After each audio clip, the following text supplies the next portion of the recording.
Unschooling is an educational method and philosophy that advocates learner-chosen activities as a primary means for learning.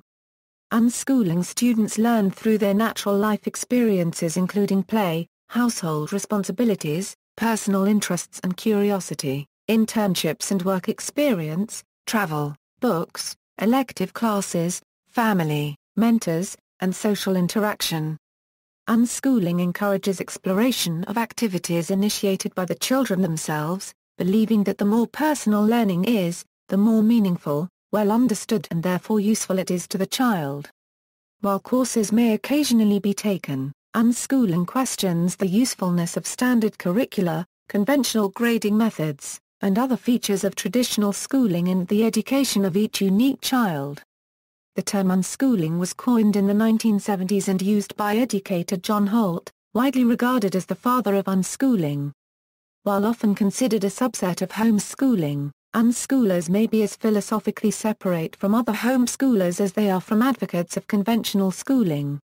While homeschooling has been subject to widespread public debate, little media attention has been given to unschooling in particular. Critics of unschooling see it as an extreme educational philosophy, with concerns that unschooled children will lack the social skills, structure, and motivation of their school peers, while proponents of unschooling say exactly the opposite is true. Self-directed education in a natural environment better equips a child to handle the real world. Philosophy equals children are natural learners equals. A fundamental premise of unschooling is that curiosity is innate and that children want to learn. From this an argument can be made that institutionalizing children in a so-called one-size-fits-all, or factory model school is an inefficient use of the children's time, because it requires each child to learn specific subject matter in a particular manner, at a particular pace, and at a specific time regardless of that individual's present or future needs, interests, goals, or any pre-existing knowledge he or she might have about the topic. Many unschoolers believe that opportunities for valuable hands-on, community-based, spontaneous, and real-world experiences may be missed when educational opportunities are limited to, or dominated by, those inside a school building. Learning styles unschoolers note that psychologists have documented many differences between children in the way they learn, and assert that unschooling is better equipped to adapt to these differences. People vary in their learning styles, that is, the preference in how they acquire new information. However, research has demonstrated that this preference is not related to increased learning or improved performance. Students have different learning needs. In a traditional school setting, teachers seldom evaluate an individual student differently from other students, and while teachers often use different methods, this is sometimes haphazard and not always with regard to an individual student. Developmental differences. Developmental psychologists note that just as children reach growth milestones at different ages from each other, children are also prepared to learn different things at different ages. Just as some children learn to walk during a normal range of 8 to 15 months, and begin to talk across an even larger range, unschoolers assert that they are also ready and able to read, for example, at different ages, girls usually earlier, boys later. In fact, experts have discovered that natural learning produces far greater changes in behavior than do traditional learning methods, though not necessarily an increase in the amount of information learned. Traditional education requires all children to begin reading at the same time and do multiplication at the same time. Unschoolers believe that some children cannot help but be bored because this was something that they had been ready to learn earlier, and even worse, some children cannot help but fail, because they are not yet ready for this new information being taught. Essential body of knowledge unschoolers sometimes state that learning any specific subject is less important than learning how to learn.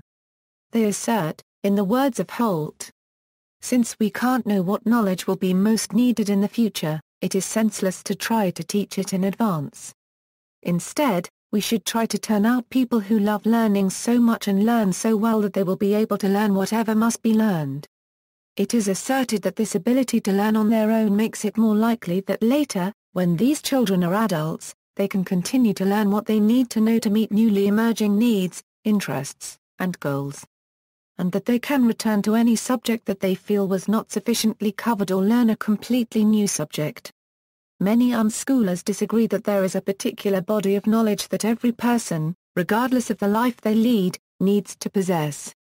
Unschoolers argue that, in the words of John Holt, if children are given access to enough of the world, they will see clearly enough what things are truly important to themselves and to others, and they will make for themselves a better path into that world than anyone else could make for them. The role of parents parents of unschoolers provide resources, support, guidance, information, and advice to facilitate experiences that aid their children in accessing, navigating, and making sense of the world. Common parental activities include sharing interesting books, articles, and activities with their children, helping them find knowledgeable people to explore an interest with, and helping them set goals and figure out what they need to do to meet their goals. Unschooling's interest-based nature does not mean that it is a hands-off approach to education. Parents tend to involve themselves, especially with younger children. Criticism of traditional school methods and environments unschoolers question schools for lessening the parent-child bond and reducing family time and creating atmospheres of fear, or atmospheres that are not conducive for learning and may not even correspond with later success. Often those in school have a community consisting mainly of a peer group, of which the parent has little influence and even knowledge. Unschoolers may have time to share a role in their greater community, therefore relating more to older and younger individuals and finding their place within more diverse groups of people. Parents of schoolchildren also have little say regarding who their instructors and teachers are, whereas parents of unschoolers may be more involved in the selection of the coaches or mentors their children work with and with whom they build lasting and ongoing relationships.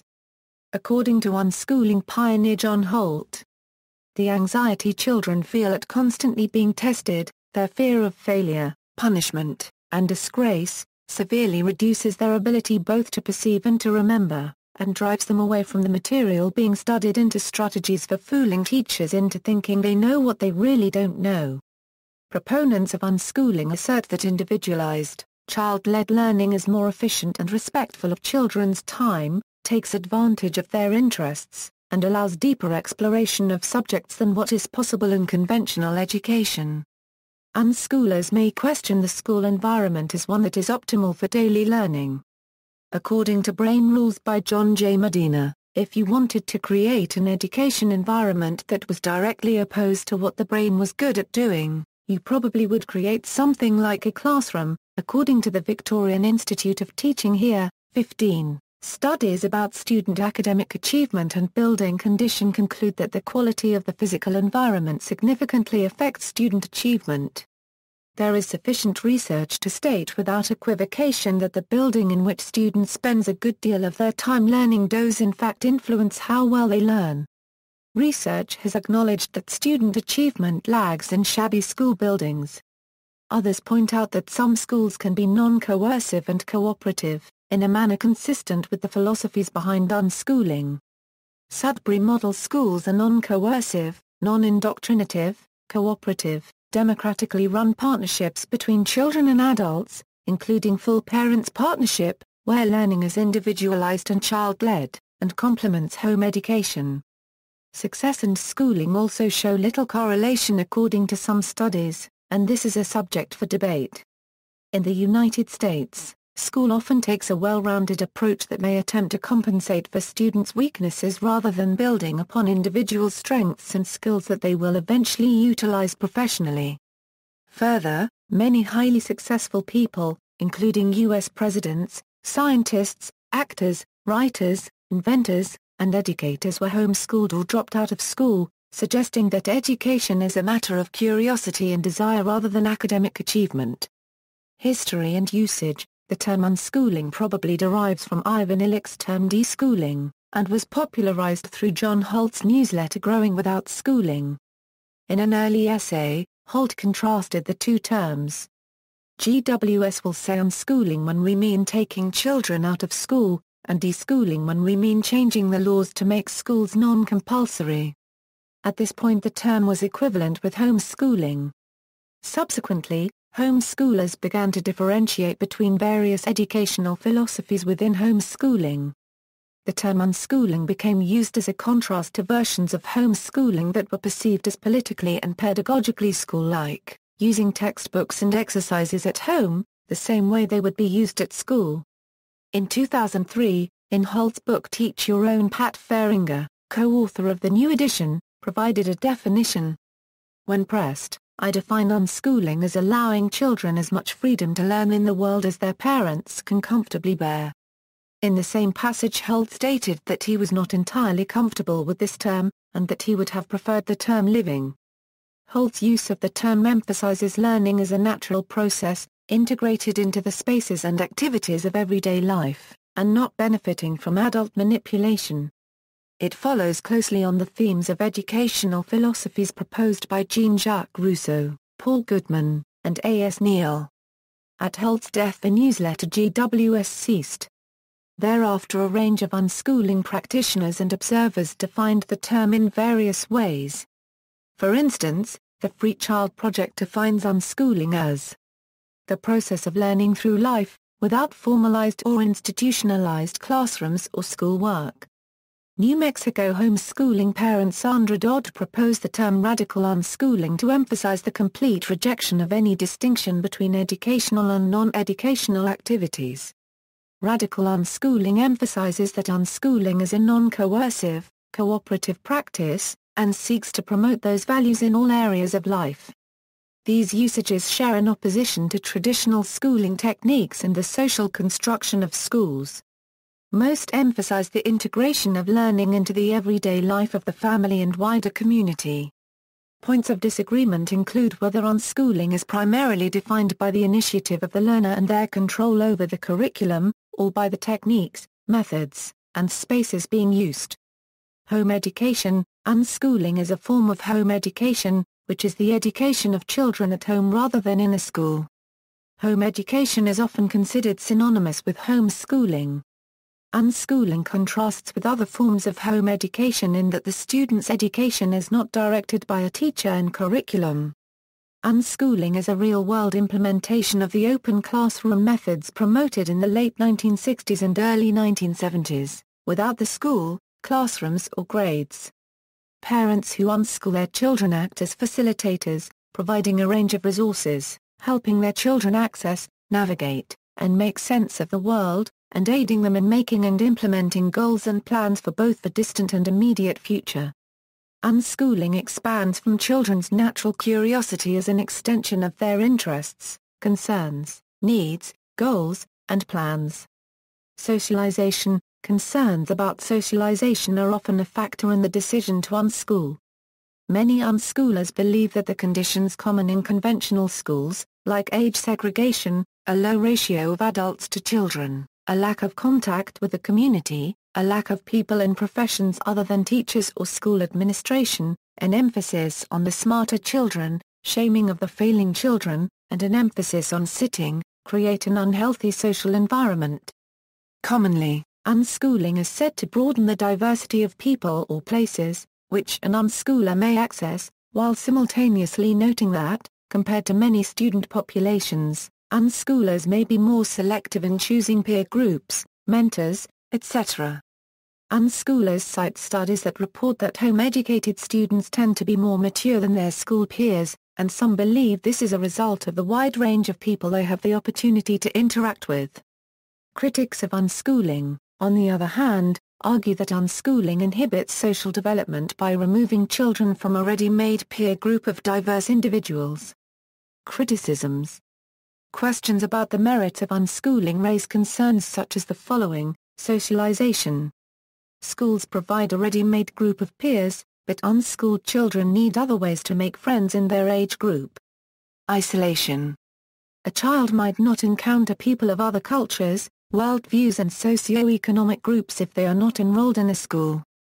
Qualifications. Some parents may not have the skills required to guide and advise their children in life skills or help them pursue their own interests. Development. Children won't learn what they need to know in their adult lives. Standardization. A child may not learn the same things a regular schooling peer does, unless an educational professional controls what material is covered. In a 2006 study of 5 to 10-year-olds, unschooling children scored significantly below structured homeschoolers but within statistical variation of traditionally schooled children on standardized academic achievement tests. Like other forms of alternative education, unschooling is subject to legal restrictions in some countries and is illegal in others. Other forms of alternative education. Many other forms of alternative education also place a great deal of importance on student control of learning, albeit not necessarily of the individual learner. This includes free democratic schools, like the Sudbury School, Stoner Soup School and open learning virtual universities. Complementary philosophies radical unschooling families may incorporate the following philosophies into their lifestyles. Unconditional parenting and punished by rewards, parenting and education books by Alfie Kohn. The continuum concept, attachment parenting, and attachment theory, theories and practices attempting to encourage the child's development. Voluntarism, the idea that all forms of human association should be voluntary, as far as possible. Consequently, voluntarism opposes the initiation of aggressive force or coercion. See also, alternative school, anarchistic free school, autodidacticism, democratic education, deschooling society, gifted education, homeschooling, Montessori method, not back-to-school camp an annual gathering of over 100 unschoolers ages 13 to 18, Reggio Emilia approach, school at home, special education, Sudbury School, taking children seriously, the Teenage Liberation Handbook, how to quit school and get a real life and education, College, Waldorf education. Persons of interest Catherine Baker, Albert Kaluma elementary school teacher from 1960s, Sandra Dodder advocate speaker, John Taylor Gatto New York City's 1989 Teacher of the Year, New York State Teacher of the Year 1991, John Holt, Grace Llewellyn Ottawa speaker camp director, Dana Martina unschooling advocate, author, and conference speaker, Wendy Price-Nitz, Daniel Quinn author cultural critic, Ken Robinson. Adult unschoolers of note Jedidiah Purdy, author and professor of law at Duke University, Dale J. Stevens, entrepreneur, speaker, author, and founder of Uncollege, Astra Taylor, filmmaker, Sonny Taylor, painter and disability activist, Peter Kowalk, Lisa Harvey Smith, astronomer, Sawyer Fredericks, singer-songwriter, The Voice, U.S. Season 8. References. Further reading and related resources. Print, books Mary Griffith. The Unschooling Handbook, How to Use the Whole World as Your Child's Classroom. Random House, Incorporated. ISBN 978-0-307-48970-8. Grace Llewellyn. The Teenage Liberation Handbook, How to Quit School and Get a Real Life and Education. Lowry House Pub. Grace Llewellyn and Amy Silver. Guerrilla Learning, How to Give Your Kids a Real Education with or Without School. Wiley. John Taylor Gatto. The Underground History of American Education, A School Teacher's Intimate Investigation into the Problem of Modern Schooling. Odysseus Group. The Underground History of American Education by John Taylor Gatto, Nanda Van Gestel, Jan Hunt, Daniel Quinn, Rue Cream and 5 more. The Unschooling Unmanual. The Natural Child Project. Print, essays and articles Why Schools Don't Educate, Teacher of the Year Acceptance Speech, Everything We Think About Schooling is Wrong. A interview with Gatto, 3. External links, Unschooling at DMOZ, Joyce Fetterell's Unschooling site, John Holt, Growing Without Schooling archive, John Taylor Gatto.